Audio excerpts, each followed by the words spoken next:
Hey, Kevin, good morning. All right. Hey, John, afternoon. Eric, how you doing? Let me get my camera going. Let's see. I think. Let me move it around. There we go. There, bada bing, bada boom. All right. Best I can get. Let's see. There we go. Perfect. All right. So welcome everybody again. Hoping you're having a great day. Sorry about last week's Power Hour last minute. Had to get myself into a doctor's office real quick, so I was not able to make it. Again, sorry about that. But as we get started here, keep in mind that everything we look at is for education. Nothing's meant to be advice or recommendations. If you find something you like, anything, make sure it fits your own personal risk profile and risk tolerance before ever taking on that trade, that setup, or the indicator. All right, we've got a lot happening this upcoming week. Inner Circle check-in is on the 24th. Which is tonight. 28th is Friday. That is our monthly check-in. Mastermind is coming up on the 25th, mañana. 26th, Monster Market Movers, and then we get into July. Power Option Plays, Covered Call Explorer, E-Mini are all on the regular schedule, as is Power Hour and Trading Coaches Playbook. Here's our Follow Us page. You can grab these from our homepage. Those are the links. So if you just, or not the links, but the name. So if you just went Wealth Builders HQ on TikTok, you'll be there. Same as on LinkedIn, same as on Instagram. We've got 2 TikToks. Traders Mental Edge is the other one, but you should follow along with us. I just did see a fairly high number of podcasts come down as well, so I'm stoked about that. And here is our Trading Boss Manifesto. This is what it means for you to be a trading boss. This is what we do, what we strive to help you become in this financial arena, which is not an easy task. Too many companies out there are promoting this as everybody can do this. This is easy stuff. And that is not the case, man. It is hard to get really good at trading, right? And even when you do, you're still going to mess up. You're still going to have things go against you. You're still going to have all kinds of craziness happen, just like every other professional trader does. So don't fret over that. It's no different than any other task you become really good at, whether it's a baseball player or an engineer. You do it over and over and over again. Keep tweaking it to get it as close to perfect as possible. Yes, the engineer is going to design something that doesn't work. So what? That's part of the process. Yes, the trader will have a trade that doesn't always work. That's part of the process. All right. Let's see. So gap trading stats, guys. We've got a big discount on it right now. Annual is normally $19.97. We've got it at $12.97. You need the discount code or the coupon code of Big Gap. Notice the capital letters there. Monthly at $197 a month, but run unlimited gap statistics. If you're doing any day trading whatsoever, you, in my opinion, you are crazy taking a trade that has a gap up or down when you don't know what the outcome is. So what I mean by that is I can tell you statistically what the chances are of a gap filling its gap over the rest of today. So if you had a gap up $1, $4, $13, whether it's Booking, whether it's Apple, whether it's Microsoft, whether it's Square, whatever it is, I can tell you statistically the chances that that gap will fill. I could also tell you statistically the chances of that gap filling if it's a gap up versus a gap down, or statistically the chances of that gap filling if it's Monday, Tuesday, Wednesday, Thursday, Friday, right? Based on all 5 of those, right? And there's all kinds of trainings associated with it as well. You'll see a couple of emails come out on this shortly, but keep your eyes open for this. I think this week, maybe next, not sure. Keep your eyes open for it. What trades did y'all do? What trades did you do today? Maybe you put something together on Friday. Drop those trades in. We're going to assume everything to be non-funded. Doesn't matter if it's funded or non-funded. But I'd love to see what you guys came up with, and I'll share mine today. Let's see. So Trip was the first one in. IWM scalp for 79.3%. Nice. In 13 minutes. 70. How many of y'all did 79% in 13 minutes? Oh, man, but they're going to think that's, well, I don't know. You may not think that that's really good in a moment. Trip then did a SPY scalp at 92.2%. It took a little longer, 20 minutes.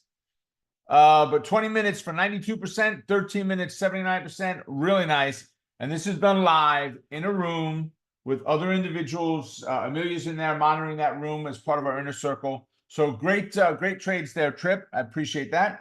John's got Wheel of Fortune on Tesla, Nvidia, Nike. Naked puts on Mara with a cash flow of $1,700. That is awesome. PK said Goldman Sachs, $380, and SPY, 130%. Really nice. Goldman Sachs was a nice setup today, PK. I'm glad you caught that. That was a really, really sweet setup. I saw the SPY. I didn't do anything with it. Yeah, from Pop. You got it from Pop. Exactly. And that was my trade today is on Goldman. Right. So, but I am glad I'm glad you were able to get that trade off there. All right, keep dropping them in. If you've got others, we'll read them out. But let me go ahead and take you over to Goldman Sachs. So what's going on here? I'm going to take today off of our screen, right? So the far right candle was Friday's closing price. We did a power option plays on Thursday, right? And what are we looking for? We're looking for the pullback. We get my sheet. I try to keep my desk neat when possible, so I put it away just to get it out of the way, or else it gets thrown in piles and I'll never find it. So we had Goldman Sachs listed down for Friday's trading day as a day trade. So Friday we were up. So this was Thursday's close was right here, right there. Thursday's close at 6:20. Yes, Thursday. Okay. We opened up. Really nothing to trade there on Thursday, but guys, the rules are the rules are the rules that we trade in Pop. It doesn't change. Whether I did the video today or I did it tomorrow or the day after and so forth, the rules are the rules. So you look for the setup. Where did we close? We closed slightly in a neutral bias. We were down below the 8 and 21 moving average, above the 55. We're in a neutral bias at that point, which is okay because we're at a rank of 1. What does that mean? Well, if you look closely, let me unscrunch that. That may be a little bit better off, right? And then re-scrunch it that way. Okay. So if you look closely, the 8 and 21, the green and pink moving averages are less than 25% of the distance of these two fib lines away from each other. Away from the fib line, rather. Sorry. Right? We're right in there. Man, we are just, it's a neutral bias rank of 1. I'd rather it have been a bullish bias rank of 1. But what am I looking for? What's my setup? What's the consideration for the entry into the trade? I needed to get above this fib line at whatever that fib line is, right? 451, 53 or something like that, right? 57, whatever it is, 451 and a half. I needed to get above that fib line, pull back, bounce, then and only then am I interested in a potential trade on this position. And when you look at the chart with the daily candle, we gapped up. We had a little bit of a pullback and a bounce, right? So the question is, how much of a pullback did we get? And, you know, or did we get the pullback to the fib line? Not this pullback down here. That pullback was it, right? PK said, number one to me is, oh my, pay attention. Yes, that's it. It's exactly what it is, right? I'm just going to bring this current on our screen. Oh, let's unscrunch that then, right? Let's do an F2. Okay.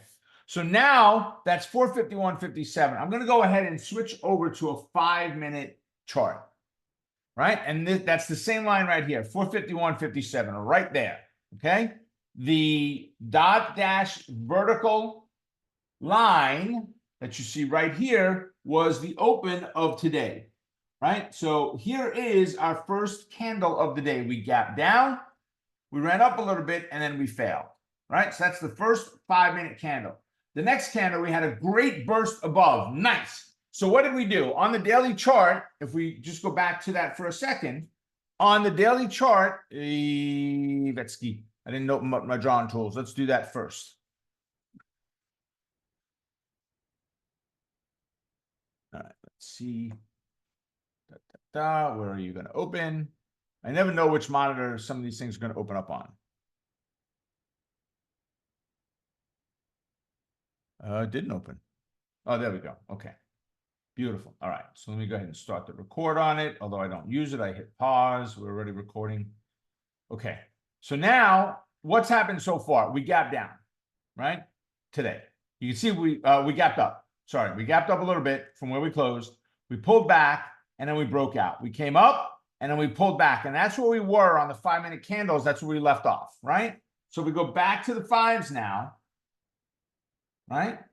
So we moved up, pulled back. That candle right there is the last one I talked about. And then what happened? We opened up and we bounced. So we were right there. We opened up, we moved down a little bit, and we bounced. We'd be in this trade right here at about 452.5. So let's go ahead and draw that sucker out.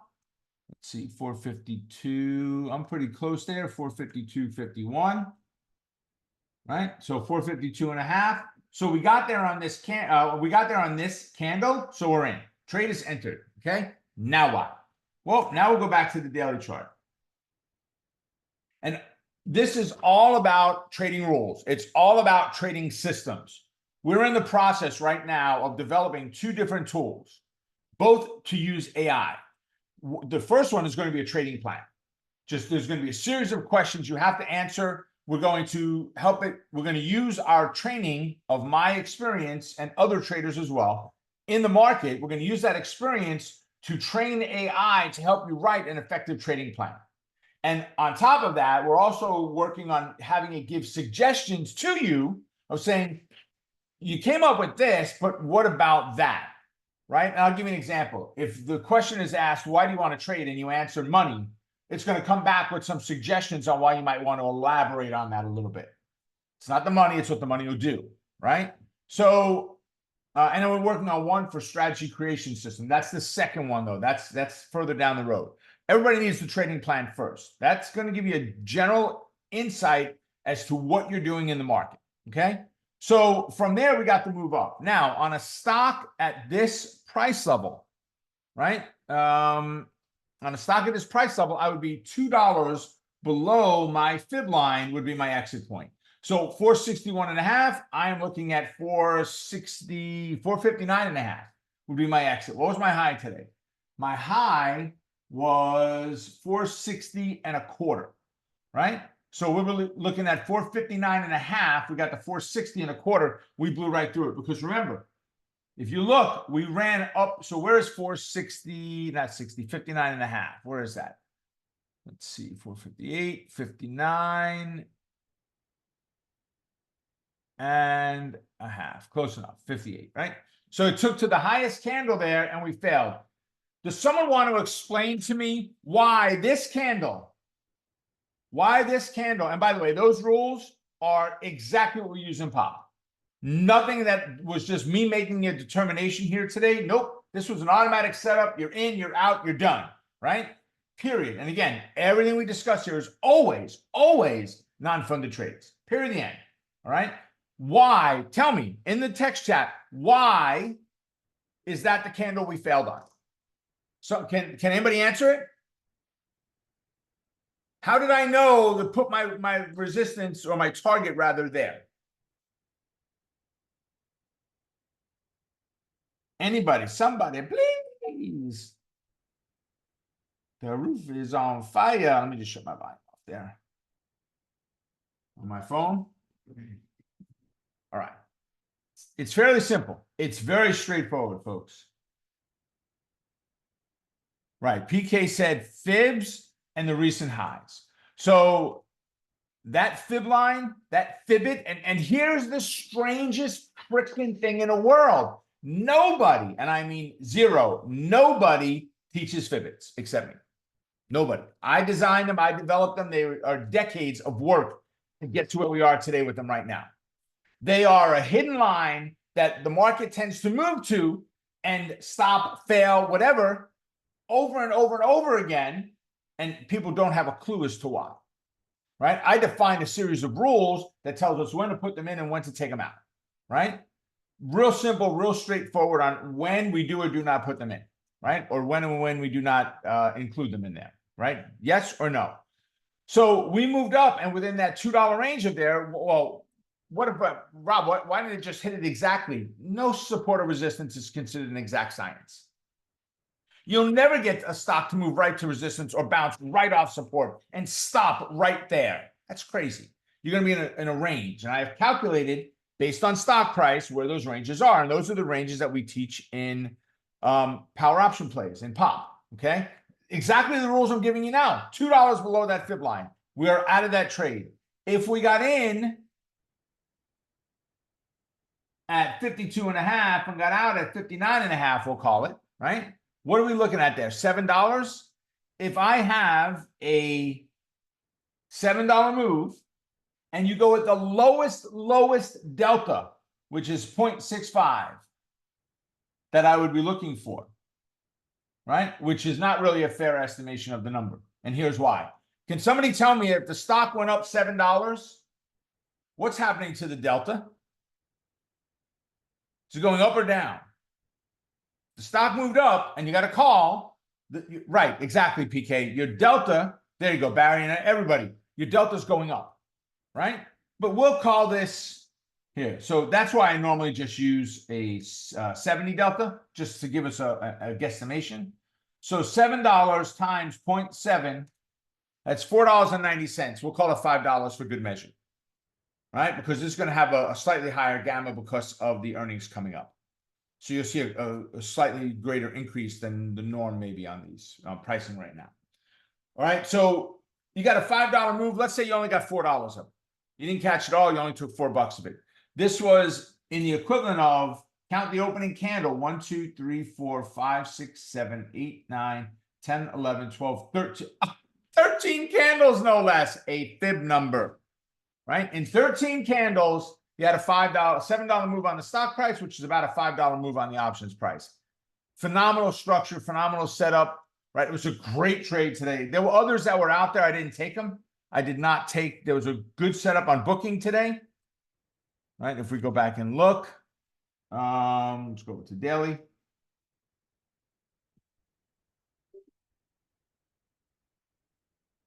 There was a good setup on booking today. We would need to see how it treated that 37, 39, 77, 86 line.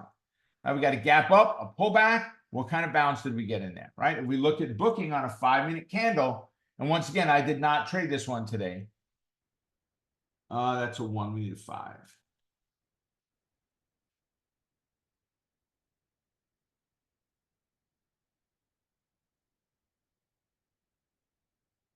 Oh, there we go.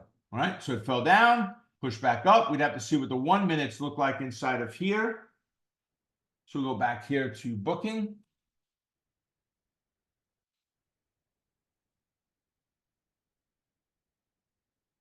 Right, nothing on booking. I said I didn't take the trade on it today, right? We closed here, we gapped up on that 1 minute. So we really never had a pullback on it. We just blew right through it, that line. And then we had SPY was another one. Also didn't take it. It's a nice little bounce so far. It's up about a buck or so. Nice little bounce, but I did not take that one. All right. So SPY is pushing back to hit a new high, as is SPX right now, is what we're hoping for, right? For that overall move to the upside. Okay. Excellent. Good. Let me put that pop sheet out of the way where the fan's not blowing it around. And let me bring back the symbol grid. Perfect. Oh, Meta was another one. Right, Meta had a nice little bounce off that 500 level. Okay, so the question is, did we get enough of a move off of Meta on a 5-minute to take it? And I did not. I was very hyper-focused on Goldman today, so Meta was not one that I was really looking at. So we got the run up, right? First candle, big move. We got to look at that first candle on Meta for 1 minute now. We're going to go back.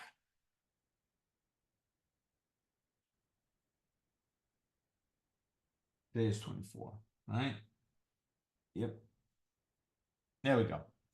So first candle blew right through it. So nothing on a 1 minute candle there. We pulled back and played around here. This would have been 11 o'clock. So if we had the right setup in there looking at 1 minute, that would have been an opportunity. I didn't see it in the morning, so I didn't take it. I didn't go back and focus on it. I had too much other stuff happening today. Okay. But overall, really nice setup on Goldman Sachs. And again, one that we call right out of pop as well. So, all right, let's go ahead and take a look at the S&P 500. All right. Like it, love it. Right. I forgot where I did this. I think it was in the Traders Market Intelligence report. And it was breaking news or something like that of, we reached the top. right? Or something like that. But what happened here, guys? I've been calling for the move up to 5,500 for a few weeks now. Based on the overall move we had on the S&P, this A to B move and the C pullback, we got this, and then on that C, we got this 1, 2, 3 sets of lines in there, right? Yeah. Oh, yeah. There's the 5473 as well. We're going to talk about that, but the 5,500 was my ultimate target, Brenda. But you're absolutely right. You're spot on. Okay.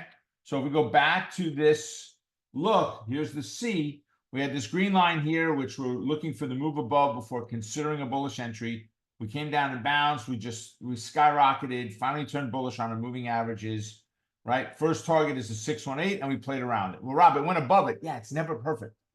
Right? It's never, ever, ever. No line is ever perfect. Support, resistance, trend line, nothing's ever perfect. They're ballparks, always, as are fibs. We pulled back, and this pullback to a lower low gave us the catalyst to the run up. And we pushed up. We kind of played on this, what was at that point the all-time high. We kind of played back there. Just, we had a new all-time high on this day here, a new high here, a new high here, a new closing high, not a high, closing high. New closing high, still not a new high, and a gap up to take us right back to new all-time highs again, right? Pull back to the fib line, back again, boom, all-time highs. All-time high, over and over and over again. We have 3 major things happening in this upper section of our S&P 500 chart. And I'm going to stretch it out only because it'll be easier to see the numbers. So right now we've got a 54.6978, which is a negative 382 on the fib lines, right? That's a negative 382. And there's this brown line, 54.73, which I'll talk about in a moment. And then there's 54.9984. Those 3 lines were the important levels. This right here is a confluence of that 54.73 and the red fib line, the negative 382 line, right? That gave us a nice confluence in there. This 100-point level, which we're not really using that much on the S&P right now. We're using 1,000-point, not 100-point on the S&P, or I am anyway, tracking them. But it was going to be an important one because this gave me C, right? This was a 100% move. Well, what does that mean? Let me hit escape here. I'm going to need to go back. Okay. Get rid of the drawing tools.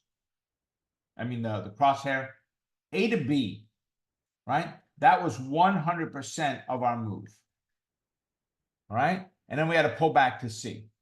C expands out into 3 different levels, 0.236, 0.618, and 1. What is 1? Whatever this 100% was here extrapolates from C all the way up to that green line, which is in essence our D. So the phraseology would be A, B equals CB.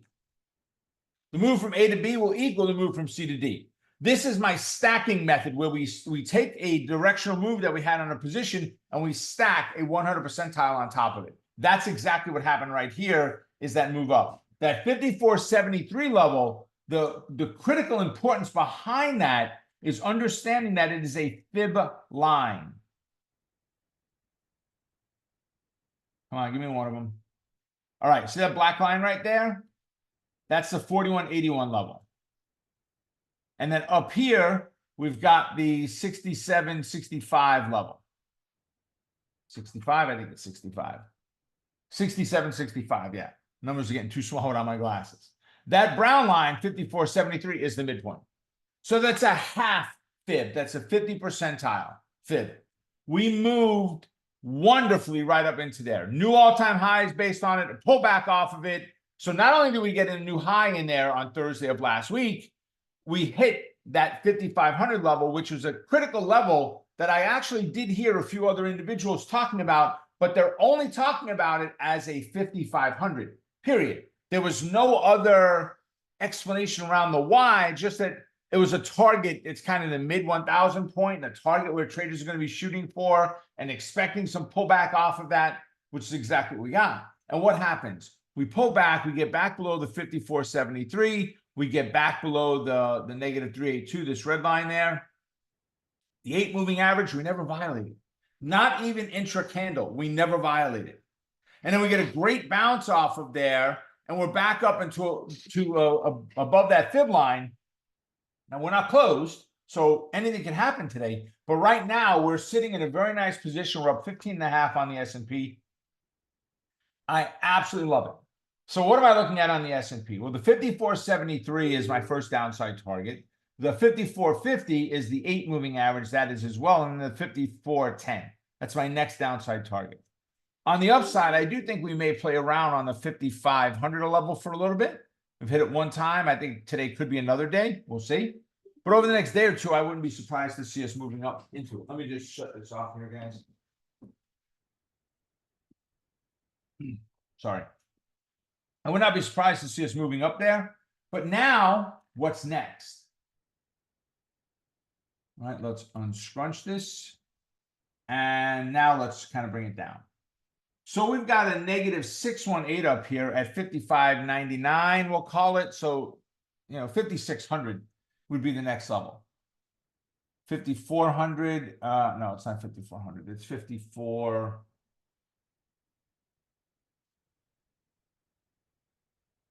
Oh, wrong one. 54.7, right? So we've got about 130 points in between those two fib lines. We probably need a fib it. We do.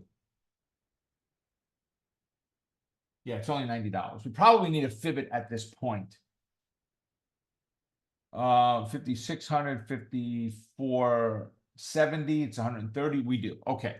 So if we go back in here, negative 382, negative 618, we need to add a negative 5 inside of here. Okay. So my next upside target I see above that 5,500 is 5,534, and then 50, we'll call it 5,600. Those are the two areas I see on the upside. To the downside, watch the 54.73, watch the 8, watch the 54.10. If we get down to the 54.10, what's just happened? We broke the 8 moving average on close, right? That's the critical point, breaking the 8. We have not had it happen on this since this tweak down and that great bounce and go. It's a gap and go, right? And since that, we've not had it take place. Okay, so does that mean it's not going to happen? Heck no, it's going to happen. We're going to pull back, right? There's enough newsy type stuff going on out there that, yes, we are looking at potential pullbacks along the way. I'm not one to sit here saying, oh, yeah, everything is great and fine and good and nothing's going to happen to the downside. In reality, I would not be surprised, and I don't have a date for it, but I would not be surprised to see a pullback of 5% somewhere, right? Of 5%. I don't think we'll get a full 10% pullback. I don't think we'll get that kind of pullback. I just think we're too strong of a market right now. But I think traders are looking for some help, help like NVIDIA help. Let's see, is Steve in here? No. So one of my friends messaged me before NVIDIA was doing their split and said, are you getting in on a split? I said, I'm probably going to wait. I chose not to enter on the split date, which was right here. I chose not to enter at that 121. And I said many times you get a quick pop and a pullback. And could I have done it and managed it on the way out? Yep. I just thought that NVIDIA had already been well overexposed from the pre-announcement. Before the split came in, they were already a little bit overexposed, a little bit too high of a price. We got this nice pullback in here. Do I think we're done? Maybe. And a bounce at this 121 level, I would probably look to start adding to a position or starting to a position, which I would continue to add to. But I would not mind seeing it break that as well and make a move somewhere down to this 106, 111, 106 level is really what I'd like to see it. But I don't know if we're going to make it that far down. But that's the kind of pullback that I'm looking for on an S&P, on the SPX, is, that overall 5%. So, $14, that's 100, we've had 5% here already, right, on this one. But I'm talking SPX, 5%. VIX, nothing really happening in VIX. We're at 13, 18. It's almost as if, who cares? Why do we even look at it anymore? Doesn't matter. We're low, right? But we did have recently get back into normal range, right? into the medium, the moderate range. All right. So we'll keep our eye on it and see what happens. But VIX is not really giving us a whole lot right now. We are seeing some inverse days. In other words, the way the VIX is supposed to work, it's an inverse indicator. If the market's going down, the VIX is getting higher. That's it, because what the VIX represents is fear. So fear is getting higher. Well, we're seeing days the market goes up, the VIX goes up. Huh? What? Wait. What in the world is going on? Yeah, it's not a perfect system. Could have been an overreaction the previous day, and they're just tweaking it back to put it where it belongs today, along the way throughout the course of the day. But overall, we are in a nice flat level of 13 and jingle. Nothing to be fearful of whatsoever. I call it the fear factor, but there's no fear anymore. We don't have anything to be worried about yet. Doesn't mean we won't yet. All right. Beautiful. So let me take us back over to the presentation. The Fed, the election, and what to do. Too many calls happening. Last week was the uncle factor. I threw my hands up and said, done. We're just going to talk about this on Monday, and hopefully I can stop talking about it. Multiple phone calls, emails, messages, family members, friends, other traders, and the likes of what's going on with the Fed, what's going on with the election, how do I want to trade this? Rob, I heard this, and I got this twice last week. I'm pretty sure it was twice last week. It was either once last week and once the end of the week before, or twice last week. I think it was twice last week. Of sell in May and go away. As an investor, they claim, the statistics show that if you go back historically and you would have closed out of all positions for Memorial Day and stay out of the market the entire summer, come back in after Labor Day, you do better off than if you held through the summer, right? I'm not saying someone should go and sell all their positions off. That's not me. That's not my mantra. That's not what I'm saying. But based on that, right, the what to do is really concerning for me right now as far as what people are doing, right? And the fear is they're jumping in and jumping out for the wrong reasons. It's the because factor, because I think it's the right time, because my gut tells me to do it, right? That's not statistical. It's not analytical. It's kind of guttish, belly button type talk. Not something that I'm very excited about making my decisions with.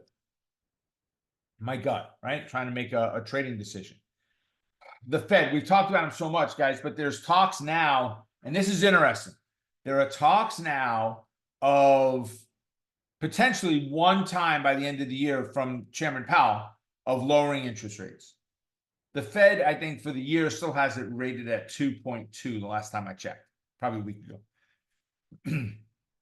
If anybody knows what the Fed is showing for the year, how many times, let me know in the text chat. And the interesting thing is we're working with, and many of you know of Dale Zamzo, right? He does a great job of planning out, investment monies and so forth. He's a licensed, registered investment advisor, right? I've said it before, I'll say it a million times.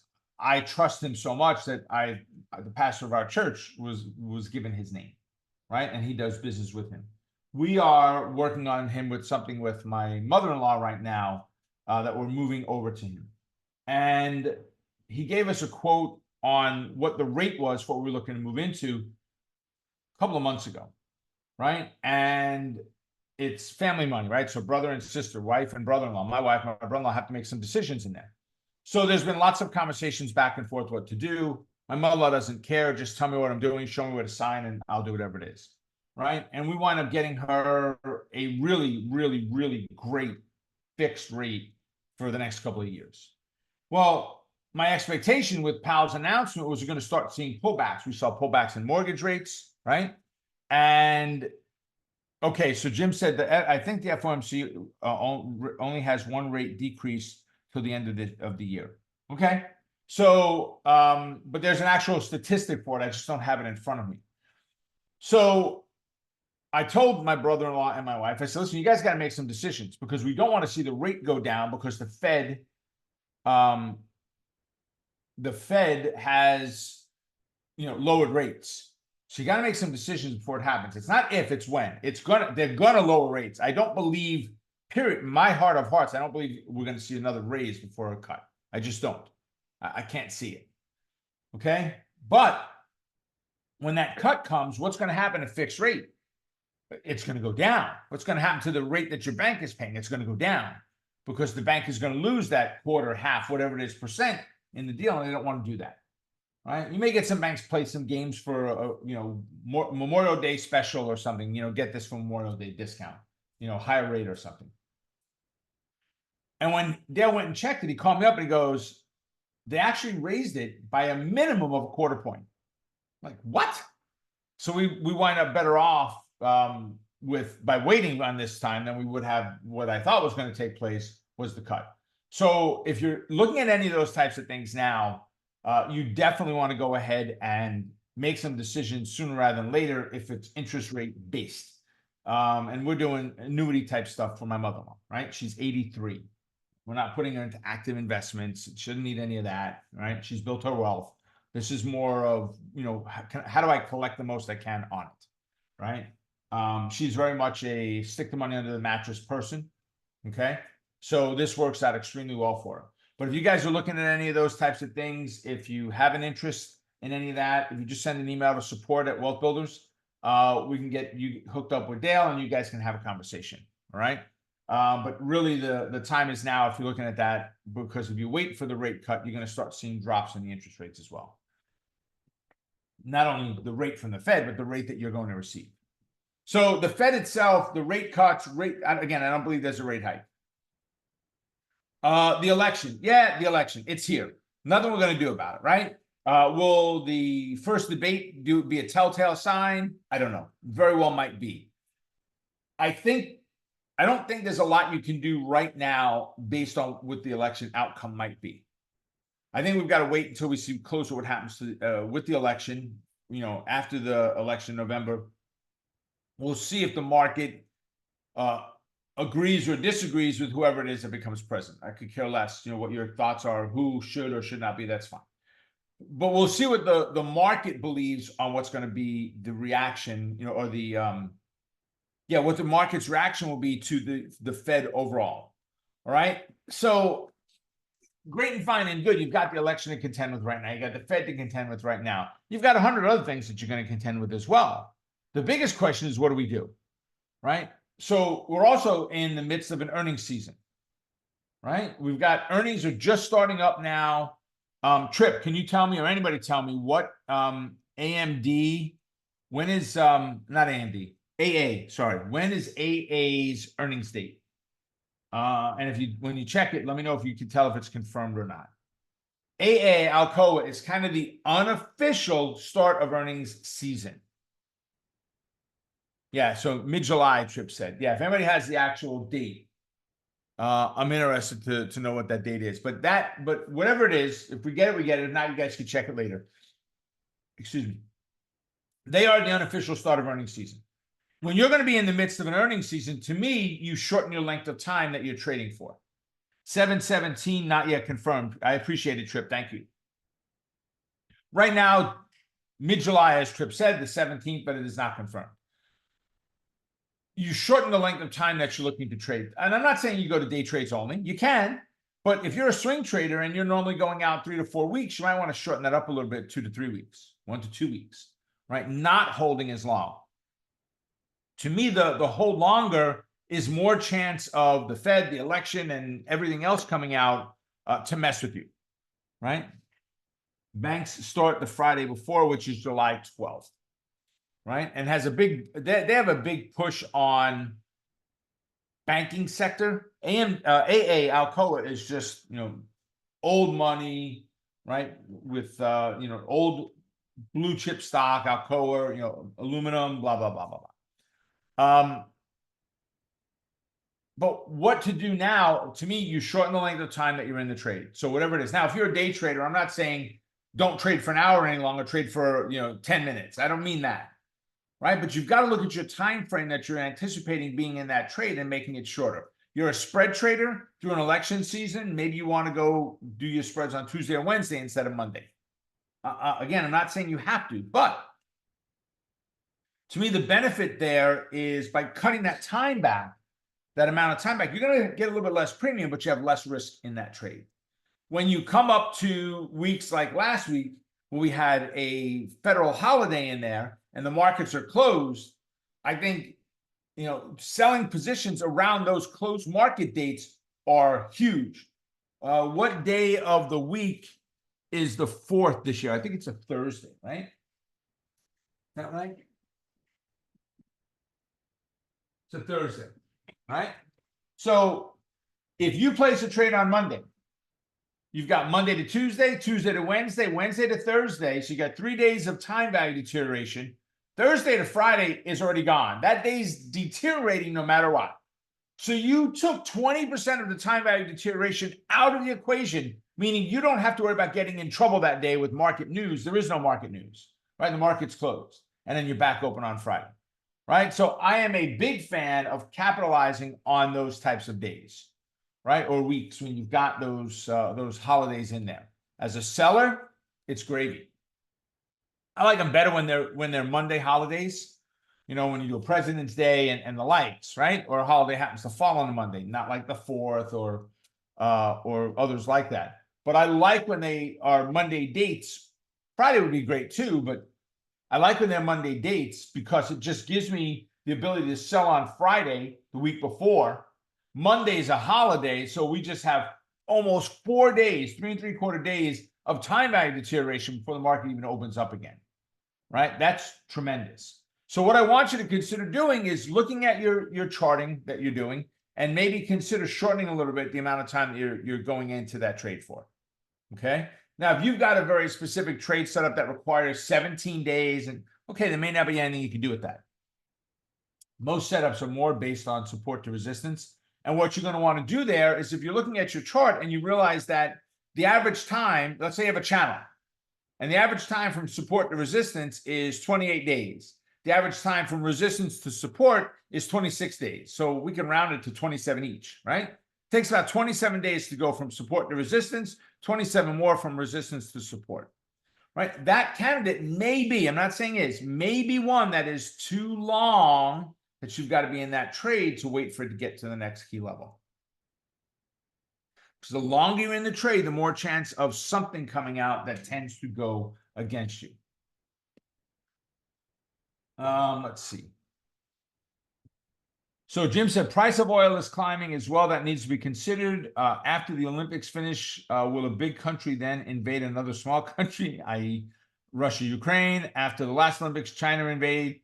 Yeah, and all valid points, right? If we look, crude right now back to $81 a barrel, right? We can look at a bigger picture, but we're near. I mean, we had this on last week, right? 621, which was Friday.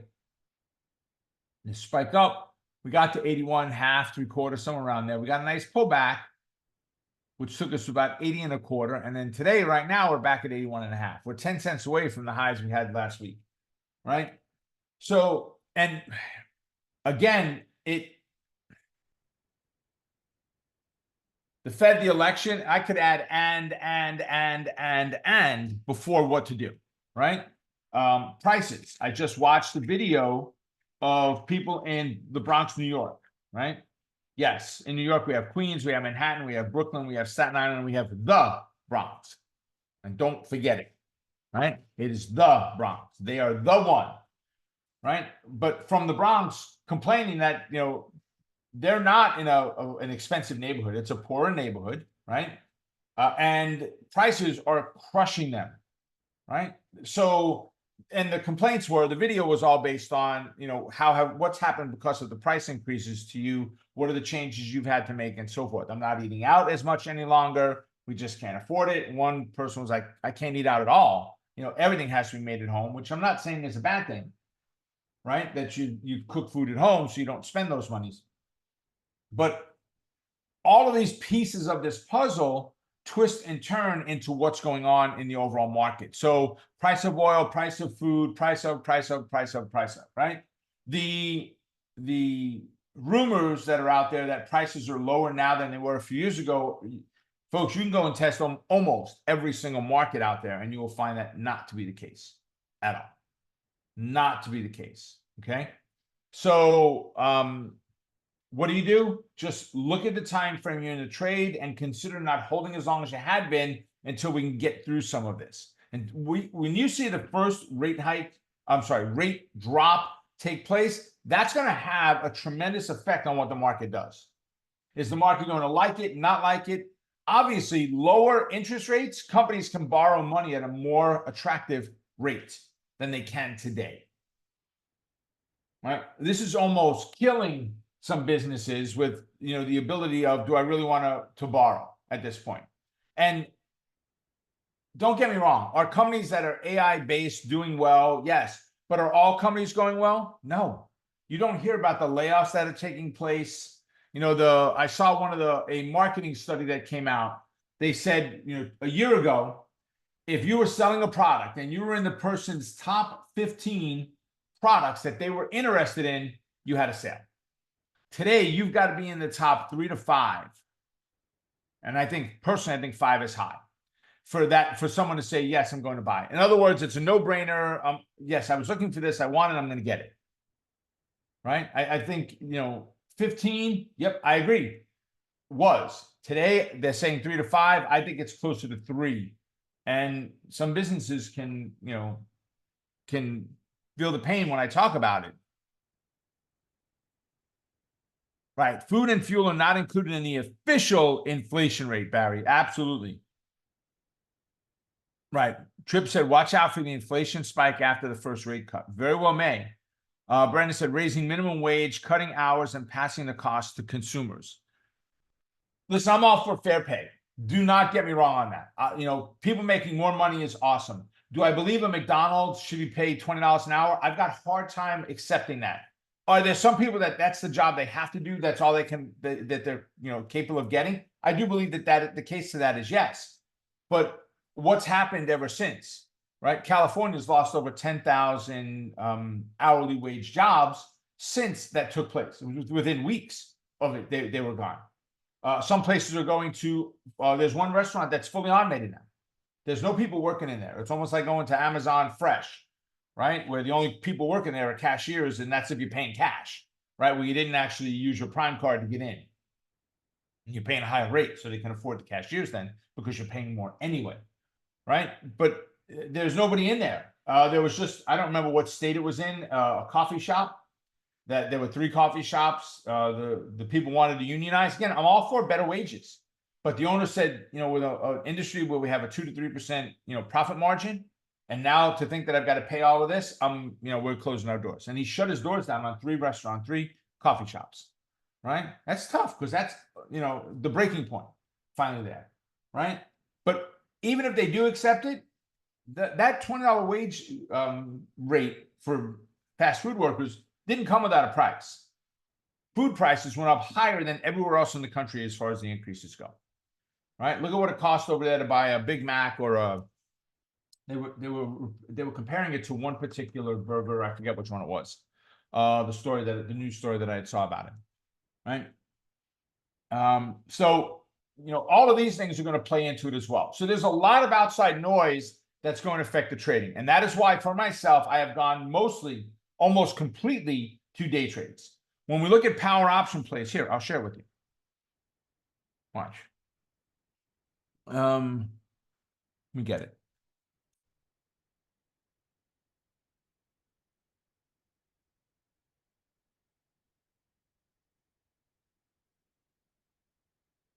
Close trades. So if you do not see anything in these columns, and obviously you would need to see it here first, right? The first exit would be there. If you're not seeing anything in those columns, that means these were all day trades. So the last swing trade that we did, we had 2 of them on WDay and Roku. We closed out on both of them on April 23rd. We got in on April 1st and April 12th, respectively, and we closed both of them out on April 23rd. Right? 2,800 on one, 1,400 on another. Go back up. The next one from there was Meta, and that was the beginning of March as well. We had a nice swing trade in there. We got in on the 3rd, out on the 12th. right? We had a couple more there, a couple there, but we're almost exclusively at day trades. And there's a reason for it. It works, right? It works. And look, I've not filled these in just yet. Okay, watch, I'll do it right now. We're just gonna make them all green. I know they're not, but once I do it, the negative sign will pop out a little bit easier for me to see it. So there's a negative, red. Normally I would be sorting things and just easier to do it that way, but right, red, red. And I saw 1 0 in there. Zeros are blue. All right. So which one? Okay, we chose one on there.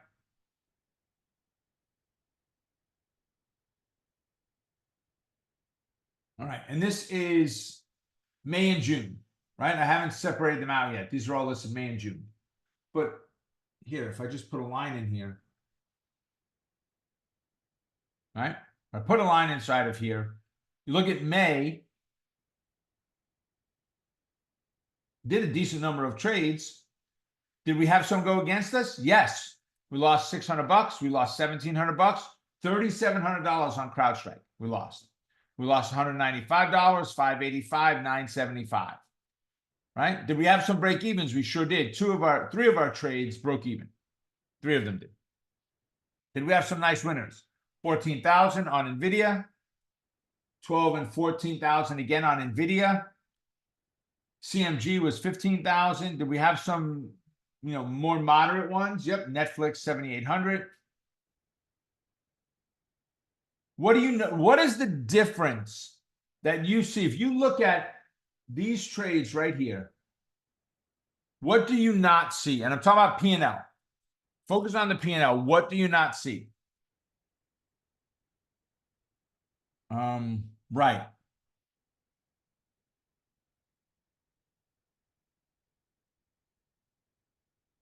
Oh, Brenda, I understand why they had to do it. The $20 an hour, I get it. I mean, what rents go for there, and it's huge, right? Many people don't look at the consequences of an action. For every action as a reaction. You got it, PK. Yeah, and you guys are getting it right? You're not seeing big costs. It's not the number of losers; it's the big losers. Study of 12,000 professional traders. As I cite this study over and over again, from a firm that they had 12,000 professional traders in their firm, not working for them, that had their accounts there. And they said the average trader made the majority of their money from 20% of their trades. The interesting part was what came after. They said the trades that went against them, the other trades, the other 80% of the trades, they had made a little bit, lost a little bit, or broke even. What they didn't have were big hits, big losses. Why? You have a systematic approach. Stop is in place. You don't question that. You don't say, well, maybe no, maybe. Done deal. Put the damn stop in place. If it goes against you, it goes against you. You're done. And that's okay. Oh, but Rob, I get stopped out all the time. Well, then your stop might be too tight. Your stop might be too tight. But if you were doing what I did when I was a brand new trader, was this. And I'm sitting there with my finger, the order is loaded, and I'm ready to hit enter to get out, right? And many times it was, so I'm down $25 right now. If I just get out now, I won't give up the $100 I was willing to lose on. All right, I'm just going to get out now. And that was just the normal wiggle taking place because I knew it could go down to here, but that was me trying to preserve capital. I did the exact opposite, right? And blow capital or waste capital by doing it that way. Yeah, Trip, it's 80-20. It's exactly what it is. It's exactly what it is. So you need to do everything you can to avoid the large losses. How do we do that? You have a systematic approach, right? I did a one-on-one training last week with one of our students. It was her second day. We did it over 2 days, course of 2 days, okay? And in that training, we laid out a strategy creation system for her. We laid out a trading plan. We laid out a strategy creation system of every single step of what she needs to do inside of her trades, right? And this, well, trades. Her trade for a direct directional options trading, okay? For directional options trading. And that system, something like that, she's never done before. She's never had a series of rules like this. You know, Roman is in here with us today. Let's see, is Scott here today? I don't see Scott. Who else did we do? Bill. Bill is not here. Nope, different Bill. So Roman was one of the first ones we did it with an inner circle, where we it was a Saturday we did it, and we said, what's the system that you're trading? And we documented all of the rules of what he was doing and sent it to him, compiled. I typed as everybody's talking and we're asking questions and trying to figure it out. We typed, sent it off to Roman, and he was able to take that and build one of his trading systems from that, right? But if you've got them all stuck up here, it's not going to do you any good. You need, Rob's rules, period, exactly. Not Rob rules, Rob's rules, right? Just stick with them is what Roman's trying to state there. So when you lay your system out, identify, enter, manage, exit. What are the rules associated with each one of those words? Identify the stock, identify the options. What has to happen for you to say, yes, this one makes it to my list? And if any of those pieces fail, you don't have a trade set up on this, so you don't worry about everything else. What are my entry rules? When I'm in, how do I manage the position? Scaling in, scaling out. Now you got your management done. So identify, enter, manage, and then exit. What are the exit rules? How are you getting out of this trade? Right? And you'll find that more work goes into the beginning part than in the end. The end is pretty simple. My entry rules are the same freaking rules that I teach you here week after week. We may call it a different name: breakout, retest, bounce. Breakout, retest, bounce. Breakout, retest, bounce. It doesn't matter. Every system I do is a breakout, retest, bounce. Can you trade the breakout? You sure can. I'm not saying you can't trade breakouts. I'm not saying that breakouts can't be or are not going to be profitable. All right. Let's see. Costco is not a good choice. CrowdStrike. Look, it pushed up to that resistance level. It came down. Okay, so now we had a fib. Pushed up again. Broke out a little bit. Up, fail. Gapped up. Up, fail. Broke out. Up, fail. A little bit above. Failed. Broke out. Oh, but that one worked, Rob. Yeah, but you just gave back $15,000 over here with all the breakouts. Right? It cost you. So this one you would have made some money. But if you would have waited for the breakout, the retest, and the bounce, much better opportunity to have it happen. Much better opportunity to have it happen. So Tripp said that's mostly what we did in the Covered Call Explorer foundational sessions, recipe cards for each strategy. Right? And you call them what you will. Tripp's calling them a recipe card. I call it a strategy creation system. Whatever works for you. Okay? Verbiage is less important to me. What is most important to me is that you get it done. All right? Was this session helpful today, guys? I know we went very long on this last part, but I really thought it was critical to get through. Excellent. Excellent. I appreciate all the feedback. All right, guys, I'm going to jet for now. Y'all have a great day, and I'll see you at the next one. Bye for now.